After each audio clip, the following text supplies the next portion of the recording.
Netflix is pretty new to endpoint management at the moment, so it is exactly the approach that we're trying to take here, is leveraging Chef to make those decisions based on data. It's shift left, DevSecOps, compliance as code functionality.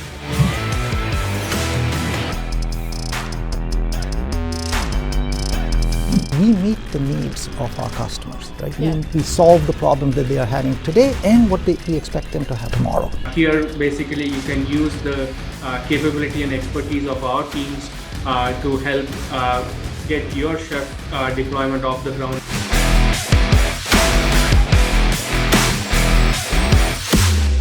We, celebrate our wins in the community vocally, loudly, with enthusiasm.